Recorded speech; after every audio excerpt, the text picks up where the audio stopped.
تو فاسألوا اہل ذکر ان کنتم لا تعلمون، بس میں نے ختم کر دی تقریر۔ اب اہل ذکر، تو آج ہم ایک اہل ذکر کے ذکر کے لیے یہاں پر جمع ہوئے۔ کون ہے وہ؟ امام حسن علیہ السلام۔ درود پڑھے محمد والے محمد پر۔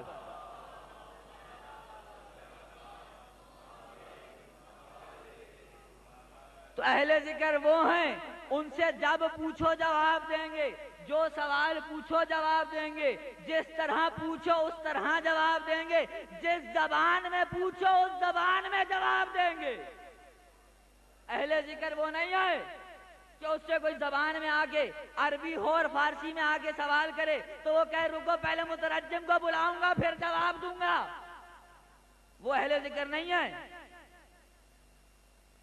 تو امام حسن امیر کائنات کا دور خلافت ظاہری چل رہا ہے۔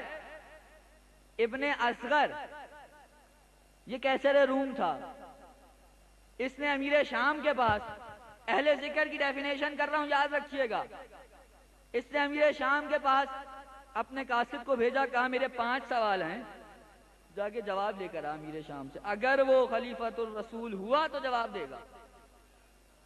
اب خلیفۃ الرسول ہوتا تو جواب دیتا۔ بھگایا ایک شخص کو، جاؤ علی سے پوچھو جا کر۔ آگئے امیر کائنات منبر پہ کوفہ کے خطبہ دے رہے ہیں، کھڑا ہو گیا بیچ میں سے، مولا میں آپ کا چاہنے والا ہوں، کوفے میں رہتا ہوں۔ علی نے کہا جھوٹ مت بول، تو شام کا رہنے والا اور اس لیے آیا ہے، تو اس لیے آیا ہے۔ اب پریشان ہو گیا، یہ تو بڑا گھمبیر معاملہ ہو گیا، پورے مجمع کے سامنے میری پول کھول کے رکھ دی۔ کہا مولا اب آپ نے جب بتا ہی دیا ہے تو جو سوال ہیں ان کے جواب دے دیجئے۔ کہا نہیں میں جواب نہیں دوں گا، میرے بچوں میں سے کسی سے پوچھ لے۔ تو اہل ذکر یہ ہوتے ہیں، ان کی عمروں پہ مت جانا، یہ ماں کے پیڑ میں بھی ہو تو امام ہوتے ہیں، یہ ماں کے رحم میں بھی امام ہوتے ہیں۔ کہا میرے بچوں سے پوچھ لے۔ اچھا بچوں میں بھی یہ نہیں کہا کس سے پوچھ لے، کہا بچوں میں سے جس سے چاہے پوچھ لے، یعنی معصوم و غیر معصوم کی کوئی فرق نہیں رکھا امام نے، جس سے چاہے پوچھنا ہے پوچھ لے۔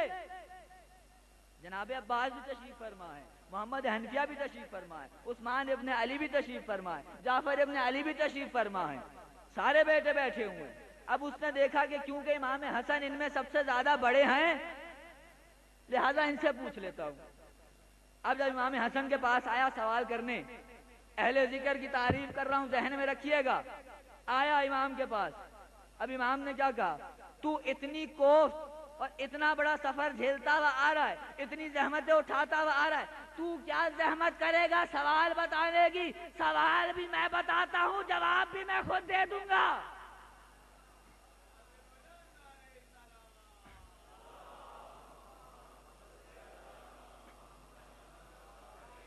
میں خود دے دوں گا۔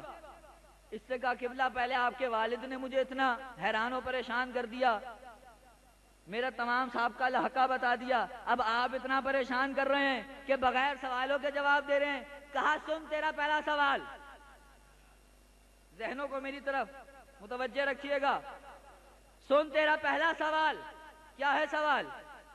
کہا مولا یہ بتائیے حق و باطل کے درمیان کتنا فرق ہے؟ حق و باطل کے درمیان کتنا فرق ہے؟ دوسرا سوال تیرا یہ ہے کہ زمین و آسمان کے درمیان میں کتنا فرق ہے؟ تیسرا سوال تیرا یہ ہے کہ مخنث کیا چیز ہوتا ہے؟ چوتھا تیرا سوال یہ ہے کہ کون سی 10 چیزیں ہیں جو 10 چیزوں پر بھاری ہیں؟ کہا مولا سوال تو یہی ہے، اب جواب بھی دے دیجئے۔ کہا سن، اور 5واں سوال کیا؟ یہ قوس قزح کیا ہوتی ہے؟ 5واں سوال یہ ہے۔ یہ 5 سوال رکھے، امام نے کہا اب ان کے جواب سن۔ کہا حق و باطل کے درمیان کتنا فرق ہوتا ہے؟ کہا 4 انگلیوں کا۔ کس طرح سے؟ کہا منہ آنکھ سے دیکھا ہوا حق ہوتا ہے پر کان سے سنا ہوا حق نہیں ہوتا۔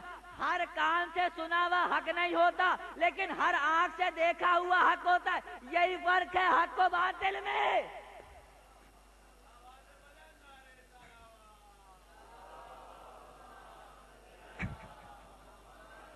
یہی فرق ہے حق و باطل میں۔ کہا مولا دوسرا سوال، زمین و آسمان کے درمیان میں کتنا فاصلہ ہے؟ کہا ایک نظر کا، نظر اٹھا کے دیکھ آسمان تک پہنچ جائے گی، ایک نظر کا فاصلہ ہے۔ کہا مولا تیسرا سوال جو تھا یہ مخنث کیا ہوتا ہے؟ تو کہا اب آپ تو سب جانتے ہیں، لیکن اس وقت ہو سکتا ہے کوئی بہت بڑا مسئلہ ہو، آج کل تو سائنس نے بہت چیزیں آسان کر دی ہیں ہمارے لیے۔ تو امام نے جو جواب دیا وہ پورا میں نہیں دے رہا، صرف کہ مخنث کیا ہوتا ہے؟ جس کے بالغ ہونے تک پتہ نہ چلے کہ مرد ہے یا عورت، وہ مخنث ہوتا ہے۔ چوتھا سوال، یہ قوس قزح کیا ہوتا ہے؟ اس پہ ذرا توجہ رکھیے گا۔ کہا اس کو قوس قزح مت کہے، اس کو قوس اللہ کہے۔ کہا مولا کیوں؟ کہا یہ جلوہ خدا ہے۔ قوس جلوے کو کہتے ہیں، اس کو قوس اللہ کہے، یہ اللہ کا جلوہ ہے۔ قوس قزح نہ کہے، کیونکہ قزح شیطان کا نام ہے۔ اسلامی پوائنٹ آف ویو سے یہ قوس قزح لفظ نہیں ہے، قوس اللہ لفظ ہے۔ کتاب کا نام دمت ثاقبہ، جلد نمبر 2، جا کر کے حوالہ بھی دے رہا ہوں، دیکھ لیجئے گا۔ کہا مولا پانچواں سوال، کون سی 10 چیزیں 10 چیزوں پر بھاری ہیں؟